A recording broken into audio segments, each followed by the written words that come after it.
సరిత, తుమ్మలపల్లి సరిత యాక్చువల్గా క్లియర్ కట్గా దాన్ని యాక్సెప్ట్ చేసింది. సార్ యాక్చువల్గా నా ద్వారానే ఇట్లా జరిగింది విషయం అని చెప్పన్నాక ఇమీడియట్గా మేము ఏంటంటే మేము గవర్నమెంట్ యొక్క పంచుల్ని పిలిపించాం. గవర్నమెంట్ పంచుల ద్వారా వాళ్ళ సమక్షంలోనే ఆమె ఇచ్చినటువంటి కన్ఫెషన్ స్టేట్మెంట్ క్లియర్ కట్గా దాన్ని రికార్డ్ చేయడం, దాన్ని అదే టైంలో దాన్ని వీడియోగ్రఫీ చేయడం జరిగింది. దాంట్లో ఆమె ఇచ్చిన స్టేట్మెంట్ ఏంటంటే యాక్చువల్గా ఈ ఇన్వెస్టిగేషన్ పాయింట్ ఆఫ్ వ్యూలో ఎవరైతే ఇప్పుడు ఈ చనిపోయిన ఎవరైతే ఉన్నదో ఈ చనిపోయిన ఆమె ఫస్ట్ పోలీస్ స్టేషన్ కొంచెం చిన్న చిన్న రూమ్స్ అవి ఉంటాయి, ఇక్కడనే ప్రెస్ మీట్ పెడుతుంది కాబట్టి దానివల్ల కొంచెం మీకు ఇబ్బంది గురవుతున్నారు. ఆ విషయంలో కొంచెం అర్థం చేసుకోండి. ఈ రోజు ప్రెస్ మీట్ ఆల్రెడీ మీ అందరికి తెలుసు. మాకు 2వ తారీఖు నాడు మార్నింగ్ పూట 9:20 ఆ ప్రాంతంలో మాకు మధుకర్ అని చెప్పి ఒక మిత్రుడు ఆయన ఫోన్ చేసి సార్ ఇట్లా మన సస్పీషియస్ ఒక డెత్ ఉన్నది సార్, అది వాళ్ళు మన అంబులెన్స్ వెహికల్లో తీసుకుపోతున్నారు సార్, డెడ్ బాడీస్ అని చెప్పడం వల్ల ఇమీడియట్గా మాకు వచ్చిన ఇన్ఫర్మేషన్ ఇమీడియట్గా మేము మా లోకల్ ఉన్నటువంటి మా ఇన్స్పెక్టర్ గారికి, మా ఎస్ఐ గారికి చెప్పడం జరిగింది. ఇమీడియట్గా మా వాళ్ళు హాస్పిటల్కి రీచ్ అయినారు. వెంటనే రీచ్ అయ్యి అక్కడ ఉన్నటువంటి హాస్పిటల్లో ఉన్నటువంటి కెమెరాస్ వెరిఫై చేస్తే దాంట్లో అంబులెన్స్ నెంబర్ వచ్చింది.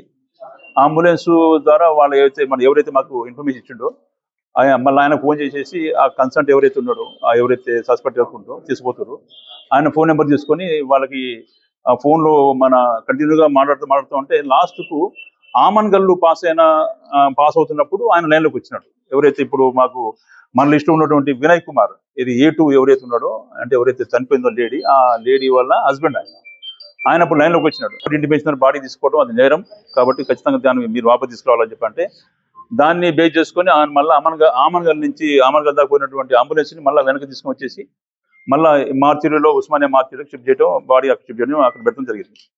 అయితే మాకు కంప్లైంట్ వచ్చింది అంటే అనుమానాస్పద మన ఇది మృతి అని అంటారు కాబట్టి దాంట్లో మేము మొత్తం 194 BNSS అని చెప్పి లేటెస్ట్ ఏదైతే చట్టం పాత చట్టం 174 CRPC అనుమానాస్పద మృతి కింద ఆ కేసు రిజిస్టర్ చేయడం జరిగింది. జరిగిన తర్వాత నెక్స్ట్ డే మార్నింగ్ మేము మార్చరీలో ఉన్నటువంటి బాడీకి పోస్ట్ మార్టం చేపిస్తే అక్కడ ఉన్నటువంటి డ్యూటీ డాక్టర్ ఇచ్చిందంటే గొంతు మీద సార్ ఇట్లా గొంతు బిస్కి తప్పినట్టు, అయితే మళ్ళీ ఇవన్నీ కొంచెం మార్పులు ఉన్నాయి సార్, దానివల్ల కొంచెం అనుమానం ఉన్నది సార్ అని చెప్పాను. మేము అదే చెప్పినాం. ఏంటంటే మేము ఆల్రెడీ మీకు కేసు చేయడం కూడా మేము 174 CRPC చేసినాం కాబట్టి పాత సెక్షన్ ప్రకారం అంటే 194 BNS ప్రకారం సెక్షన్ చేసినాం కాబట్టి అనుమానాస్పదంగా చేసినాం కాబట్టి సార్ మీరు ఏది ఇస్తే దాని ప్రకారం మేము సెక్షన్ ఆర్డర్ చేస్తున్నాం అని చెప్పడానికి డాక్టర్ క్లియర్ కట్గా అది సార్ ఇది మాత్రం సహజ మరణం కాదు, అసహజ మరణం అని ఇచ్చినాడు.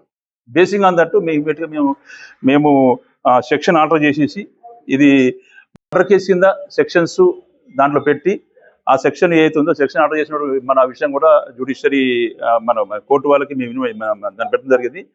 ఈ 194 BNSS సెక్షన్ నుంచి 103, 238, 249 డెడ్ విత్ 3 Class 5 ఆ BNS చాదగఢ్ పొజిషన్ మన పొజిషన్లో సెక్షన్ వాళ్ళు యాడ్ చేసేసి దానికి పెట్టడం జరిగింది. అంటే 103 అంటే మన పాత చట్టాల ప్రకారము మర్డర్ కేసు స్టేట్ అవి 302 కింద వస్తుంది కాబట్టి ఆ సెక్షన్ ఆర్డర్ చేసినాం. ఇమీడియట్గా ఏంటంటే ఇక్కడ మన ఉన్నటువంటి వాళ్ళ హస్బెండ్ ఎవరైతే చనిపోయిందో వాళ్ళ హస్బెండ్ వినయ్ని ప్లస్ మళ్ళీ వాళ్ళ హస్బెండ్ వాళ్ళ అక్క సరిత అని చెప్పి తుమ్మలపల్లి సరిత, దాంతోపాటు వాళ్ళ హస్బెండ్ ఎవరైతే చనిపోయిందో వాళ్ళ హస్బెండ్ వాళ్ళ అన్న కొడుకు నిహాల్ ఎలియాస్ బిట్టు, వాళ్ళ ముగ్గురు కూడా విచారణ నిమిత్తం వాళ్ళని కస్టడీ తీసుకోవడం జరిగింది.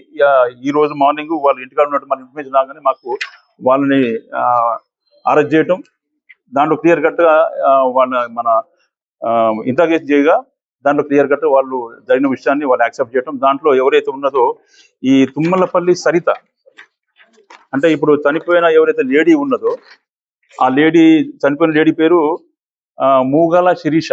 ఈ సరిత ఫస్ట్ సన్ రైజ్ హాస్పిటల్లో పనిచేస్తున్నప్పుడు ఈమె పరిచయం అయింది. చనిపోయిన ఎవరైతే శిరీష ఉందో శిరీష పరిచయం అయిన తర్వాత ఈ శిరీష ఆ బ్యాక్గ్రౌండ్ అని తెలుసుకునేది. శిరీష చెప్తే నాకు ఎవరు లేరు, నాకు అనాథ ఉందని చెప్పడం వల్ల యాక్చువల్గా శిరీష కూడా హాస్పిటల్ పనిచేస్తుంది కాబట్టి అదే సన్ రైజ్ హాస్పిటల్లో ఎవరైతే ఇప్పుడు శిరీష వాళ్ళ హస్బెండ్ వినయ్ కూడా అక్కడ మార్కెటింగ్ దాంట్లో పనిచేస్తున్నప్పుడు సరే మా తమ్ముడు ఉన్నాడు, మా తమ్ముడిని మ్యారేజ్ చేసుకుంటాం అని చెప్పిన తర్వాత కొన్ని రోజులు టైం తీసుకొని తర్వాత ఆ మ్యారేజ్కి ఆమె యాక్సెప్ట్ చేయడం జరిగింది. ఆ మ్యారేజ్ అయిన తర్వాత వాళ్ళు కొన్ని రోజులు చాలా హ్యాపీగా బతికినారు. దాని తర్వాత మళ్ళీ వాళ్ళకి ఒక పాప పుట్టింది.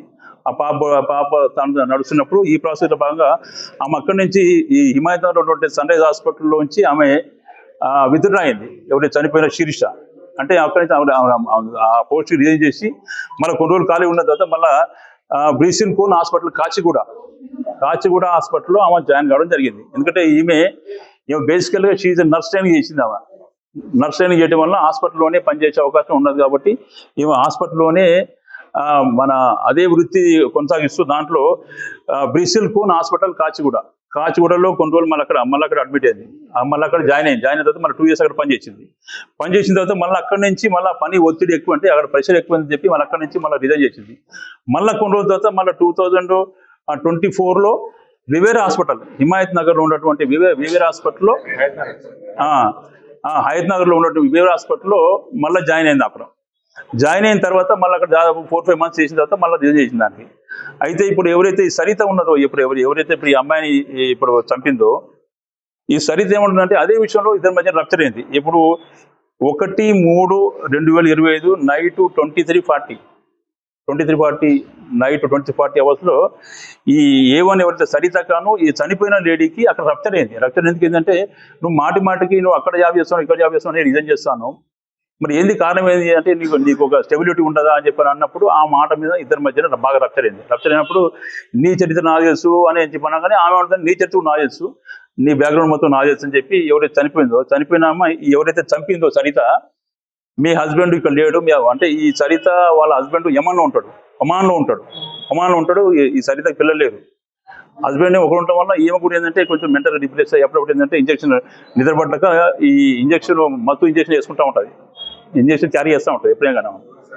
కాబట్టి నీ చరిత్ర మొత్తం నా తెలుసు ఎవరు ఉంటున్నావు అని చెప్పి అన్నప్పుడు ఇక కొంచెం బాగా రప్చర్ అయిన తర్వాత సరే ఇక అప్పుడు ఆమె ఏంటంటే ఆమెను కొడతాం, చంప మీద గట్టి కొడతాం, గొంతు పెట్టి ఆ గొంతు మీద గట్టి ఇట్లా వచ్చిన తర్వాత ఇక అయిపోయిన తర్వాత మళ్ళీ ఆమె గట్టి తోసేసిన తర్వాత కింద పడిన తర్వాత ఇక మళ్ళీ ఎవరు వాళ్ళు వెళ్ళిపోయిన తర్వాత మళ్ళీ వచ్చి మళ్ళీ సారీ చెప్పిన తర్వాత మళ్ళీ ఏంటంటే ఇక ఇద్దరు అయిన తర్వాత రేపు నెక్స్ట్ డే మార్నింగ్ మారుతాం నీ సంగతి చెప్తా అని చెప్పి అన్న తర్వాత ఎవరి రూమ్లో వాళ్ళు వెళ్ళిపోయిన తర్వాత ఎవరైతే చనిపోయిందో శిరీష అక్కడ నాకు కొంచెం అనీజ్ అనిపిస్తుంది, నాకు నిద్రపడతలేదు, తనలోకి వస్తుంది అది చెప్పంటే ఈమె దగ్గర ఎప్పుడు ఈమె క్యారీ చేస్తుంటుంది కదా మెడాజోలం ఇంజక్షన్, మత్తు ఏదైతే ఇంజక్షన్ ఉందో ఆ మత్తు ఇచ్చేసిన అంటే నీ దగ్గర అప్పుడప్పుడు ఉంటుంది కదా నాకు నిద్రపడతలేక నాకు అది ఇయ్యక అని చెప్పి అంటే ఈమె అప్పుడు యాక్చువల్లీ అది కొంచెం వాటర్లో కలిపి దాని ద్వారా ఇవ్వాలి. ఈమె ఆల్రెడీ మనసులో పెట్టుకుంది అంటే నా గురించి మొత్తం రేపు పొద్దున నెక్స్ట్ డే మార్నింగ్ అందరూ చెప్తా ఉంటుంది కాబట్టి ఖచ్చితంగా నా హస్బెండ్కి ఇవన్నీ తెలిసే అవకాశం ఉంటుంది కాబట్టి ఖచ్చితంగా ఇవన్నీ తీసేయాలని ఉద్దేశంతోనే ఆమె ఐ డోసు 5cc అంటే ఐ డోస్ ఉంటుంది, అది డైరెక్ట్గా ఆమెకి అది ఇంజెక్ట్ చేయడం జరిగింది. ఇంజెక్ట్ చేసిన తర్వాత ఆటోమేటిక్ ఏంటంటే అది హై డోస్ కాబట్టి ఆ మత్తులోకి వెళ్ళిపోయిన తర్వాత ఈమె ఆల్రెడీ మనసులో ఉండేది ఎట్టి పనులు నెక్స్ట్ మార్నింగ్ నా ఫ్యామిలీ అంతా రప్చర్ అయితే తీసుకొని ఆమె మత్తులో ఉన్నప్పుడు ఈమె పోయి ఏంటంటే ఆ పిల్లోకి ఇల్లు పెట్టి పొత్తేసింది. ఆ మత్తులోనే ఆమె చనిపోవడం జరిగింది. ఆ పిల్లో పెట్టి గట్టిగా ఊపిరాడకుండా చేయడం వల్ల శ్వాస ఆగిపోయిన తర్వాత అసలు ఆ విషయం ఏంటంటే ఎప్పటిలాగానే మళ్ళీ బెడ్ మీద పడుకున్నట్టు అట్లా చేసేసి బెడ్ అది కప్పేసిన తర్వాత ఆ ముందు రూమ్ లో ఏమంటే ఉన్నటువంటి వినయ్ కుమార్ ప్లస్ మళ్ళీ ఎవరైతే అది యాక్చువల్ ఏంటంటే ఇప్పుడు ఎవరైతే మధుకర్ ఉన్నాడు వాళ్ళ మేనమామకి అది ఆ పాయింట్ ఆఫ్ వ్యూలోనే స్టేట్మెంట్ రికార్డ్ చేయడం జరిగింది. లేలే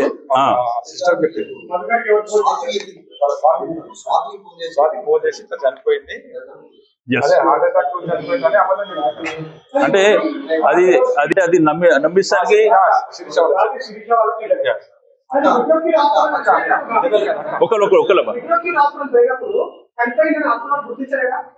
అయితే వాళ్ళ హాస్పిటల్ పోవడం వాళ్ళ వెంబడే వాళ్ళు ఆల్రెడీ చనిపోయిందంటే తీసుకెళ్ళిపోయిన చెప్పినారు. అంటే హాస్పిటల్ మాకు ఫోన్ చేయటమా, మరి అది కూడా మాకు రాలేదు. ఎస్ అంటే ఇప్పుడు ఏంటంటే ఒక నిమిషం, ఇప్పుడు ఉద్దేశం ఏంటంటే ఇప్పుడు వాళ్ళని అరెస్ట్ చేసినా కాబట్టి వితిన్ 24 hours వాళ్ళు ప్రొడ్యూస్ చేయాలి కాబట్టి వాళ్ళు ప్రొడ్యూస్ చేస్తున్నాము. తర్వాత వాళ్ళ పోలీస్ కస్టడీ తీసుకుంటాము, ఇన్వెస్టిగేషన్ ఇక్కడ నడుస్తూ ఉంటుంది. ఎవరు మేనేజ్ చేసినా మాకు రికార్డు ఉంటుంది కదమ్మా. ఇప్పుడు చెప్పాల్సిందే. అయితే ఇప్పుడు ఆ పాయింట్ ఆఫ్ వ్యూ ఏంటంటే ఓవరాల్ గా మా ఇన్స్పెక్టర్ గారు వాళ్ళతో మాట ఏంటంటే వాళ్ళు ఏమంటారు సార్ యాక్చువల్గా హాస్పిటల్ మన తీసుకురా ముందుకి చనిపోయింది సార్ అని చెప్పి మేము చెప్పలేదు సార్ అని చెప్పంటారు. ఆ పాయింట్ ఆఫ్ వ్యూ వాళ్ళు నోటీస్ ఇచ్చినాము, ఆ నోటీస్ రిప్లై తీసుకుంటాం. అంటే వాస్తవం ఉద్దేశం అంటే ఈ సరిత ఎవరైతే ఉందో వాళ్ళ హస్బెండ్ ఒమాన్లో ఉంటాడు. ఒమాన్, ఆమె పిల్లలు లేరు. ఈ జనరల్గా ఏంటంటే ఇక ఆమె కొంచెం మన అంటే ఏమంటాం ఏంటంటే నీ చెత్త కూడా మొత్తం బయట చెప్తాను అట్లా ఇట్లా అని. సో ఆ పాయింట్ ఆఫ్ వ్యూలో అంటే ఇప్పుడు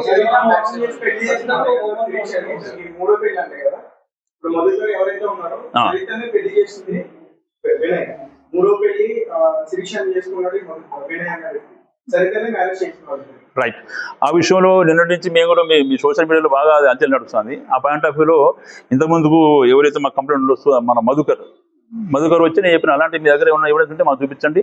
ఇంకోటి ఏంటంటే పోలీస్ ఇన్వెస్టిగేషన్ పాయింట్ ఆఫ్ వ్యూలో అథెంటిక్గా మేము చెప్పాలంటే కంపల్సరీ రికార్డింగ్ ఉంటేనే చెప్తాం మేము. ఇప్పుడు ఫర్ ఎగ్జాంపుల్ యాక్చువల్ ఇప్పుడు ఇది డాక్టర్ చెప్పంగానే ఇమీడియట్గా మేము ఆ పాయింట్ ఆఫ్ వ్యూలో తీసుకుంటూ పోలీస్ ఎస్ఓపి ప్రకారము ఏదైతే సిడిఆర్లు కానివ్వండి, రూట్లో ఉండే సీసీ కెమెరాస్ కానివ్వండి, అన్ని లింకప్ అన్ని సీన్కి లింకప్ అయినాకనే మేము అది అథెంటిక్గా మేము ఎస్టాబ్లిష్ చేస్తాం. అంటే ఓవరాల్గా ఇది 2-3 పెళ్లిళ్ళు అదే చెప్పి అది కూడా మేము ఇన్వెస్టిగేట్ చేస్తాం. ఎందుకంటే ఇప్పుడు ఛార్జ్ షీట్ ఇంకా ఫైల్ చేయలేదు, ఇది రిమాండ్ కాబట్టి ఈ పాయింట్ ఆఫ్ వ్యూ కూడా ఇప్పటి వరకు క్లియర్ కట్ వీళ్ళు ఎస్టాబ్లిష్ అయ్యారు కాబట్టి ఆ పాయింట్ ఆఫ్ వ్యూ మేము ఇప్పుడు సుమారు వాళ్ళు చేసిన మిస్టేక్ ఏంటంటే ఇది చెప్పగానే ఇమ్మీడియట్గా వాళ్ళు పోలీస్ చెప్తే వాళ్ళ నిజాయితీ బయటపడేది. కాకపోతే అంటే ఇప్పుడు మిత్రుడు చెప్పినట్టు అది మాయం చేసే ఉద్దేశంతోనే 100% ఉద్దేశం అంటే దాన్ని ఏంటంటే దాన్ని సింపుల్గా దాన్ని క్లోజ్ చేద్దాం ఉద్దేశంతో తీసుకుపోతాం. అంటే వాళ్ళు ఏంటంటే అక్కడ తీసుకున్నాక మేము ఇది యాజ్పతి క్రిస్టియన్ దాని ప్రకారం మనం పొంద పెడదాం అనుకున్నాను. లేదు అది మనకి వాళ్ళకి అంటే వీళ్ళంతా క్రిస్టియన్స్ కాబట్టి ఆ బాక్స్లో పెడతారు కదా, ఆ పాయింట్ ఆఫ్ వ్యూలో అది చేద్దామని చెప్పి ఆ పాయింట్ ఆఫ్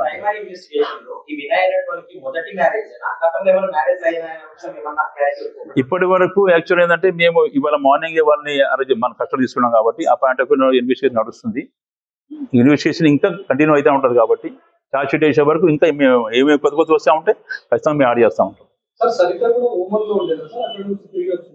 ఇట్లా రాత్రి ఇట్లా అయింది నేను ఇట్లా చేసినాను అది చెప్పన్నాక వాళ్ళు చేసిన మిస్టేక్ ఏంటంటే వాళ్ళు చేసిన బ్లండర్ మిస్టేక్ ఏంటంటే యాక్చువల్గా ఆ పాయింట్ ఆఫ్ వ్యూలో వాళ్ళు తెలంగాణ ఇమ్మీడియట్గా వాళ్ళు పోలీస్కి ఇన్ఫార్మ్ చేయకుండా వాళ్ళ ఆమెని సేవ్ చేస్తానికి అంటే వాళ్ళ అక్కని కాపాడటానికి అంటే సాక్ష్యాలు చేయకుండా లేకుండా చేస్తాను ఉద్దేశంతోని ఆమె ఏదో సహజ మరణం అన్నట్లు క్రియేట్ చేస్తానికి ఇమీడియట్గా అప్పటికప్పుడు అంబులెన్స్ పిలవటం, అంబులెన్స్ తీసుకొచ్చేసి ఇక్కడ ఈ హాస్పిటల్ దగ్గర చూపిస్తే ఈ హాస్పిటల్ ఏంటంటే ఆల్రెడీ ఇది మా దగ్గర రాగానే చనిపోయిందంటే మా దగ్గర రాకముందు చనిపోయింది కాబట్టి తీసుకెళ్ళిపోండి అని చెప్పంటే అప్పుడు కూడా వాళ్ళు మాకు పోలీస్కి ఇన్ఫార్మ్ చేయలేదు.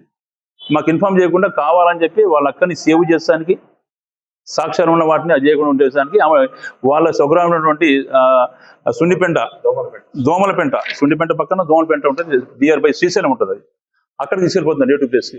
పోతున్నప్పుడు ఇమీడియట్గా ఎవరైతే మన ఈ కంప్లైంట్ ఉన్నారో మధుకర్ వాళ్ళకి తెలిసి ఉంటుంది. ఈ మధుకర్ అనే ఆయన ఆమెకి స్వయాన మేనమామ అవుతాడు, ఎవరైతే చనిపోయిందో శిరీష అని చెప్పి వాళ్ళకి మేనమామ అవడం వల్ల ఇమీడియట్గా ఆయన పోలీస్కి ఇన్ఫార్మ్ చేయడం, పోలీసు అపాయింట్ అవ్వడం, దాంట్లో ఇన్వాల్వ్ కావడం, దాన్ని మొత్తం ఈ విధంగా చేయడం జరిగింది. అయితే దాంట్లో భాగంగా ఇన్వెస్టిగేషన్లో భాగంగా ఎప్పుడైతే ఇప్పుడు డాక్టరు దాన్ని గొంతు నిలపడం వల్ల దానికి ఘాట్లు పడ్డాయి కాబట్టి ఆ పాయింట్ ఆఫ్ వ్యూలోనే వాళ్ళని గట్టిగా ఇన్వెస్టిగేషన్ చేస్తే యాక్చువల్గా వాళ్ళ హస్బెండ్కి వాళ్ళకి గోర్లు వాళ్ళకి ఏం లేవు. వాస్తవంగా వాళ్ళు ఎవరైతే చంపిందో సరిత గోర్లు టాలీ అవుతున్నాయి క్లియర్ కట్. ఇంకోటి ఏంటంటే ఆమె గవర్నమెంట్ మంత్రుల సమక్షంలో క్లియర్ కట్గా సార్ యాక్చువల్గా నేను ఈ విషయంలో మన రప్తు కావడం వల్ల నేను చేసిన sir they are accepted confession clear కట్గా. ఆ పాయింట్ ఆఫ్ వ్యూలోనే క్లియర్ కట్గా దాంట్లో సెక్షన్స్ మొత్తం ఆల్టర్ చేసేసి ఆమెను ఏవన్గా ఫిక్సప్ చేస్తూ ఈరోజు ఈ ముగ్గురిని రిమాండ్ చేయడం జరుగుతుందండి.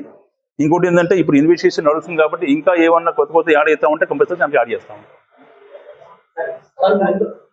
చంపడానికి ముందు నుంచే ప్లాన్ చేస్తారు కదా, అప్పుడు గొడవ జరిగినప్పుడు చంపాలనే ప్లాన్ లేదు. యాక్చువల్ ఏంటంటే ఫస్ట్ నుంచి కూడా ఏంటంటే ఈమె దగ్గర ఎవరైతే ఉందో ముందు నుంచి ప్లాన్ లేదు. కాకపోతే అంటే ఎవరైతే చనిపోయిందో ఈ మహిళ శ్రీమతి శిరీష అని ఆమె ఏంటంటే ఎక్కడ కూడా స్టేబుల్గా ఉండట్లేదు.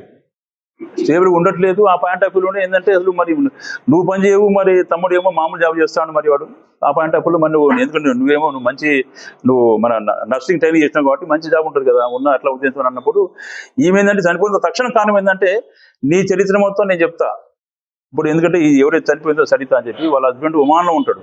ఒమాన్లో ఈమె కొంచెం ఈమె క్యారెక్టర్ పాయింట్ ఆఫ్ వ్యూలో కూడా ఇవన్నీ నీ మొత్తాన్ని బయట పెడతా అన్నప్పుడు ఆమె అప్పుడు అది బాగా సీరియస్ తీసుకొని కొట్టినప్పుడు నెట్టినప్పుడు గోడ తగిలిసినప్పుడు అరిచింది.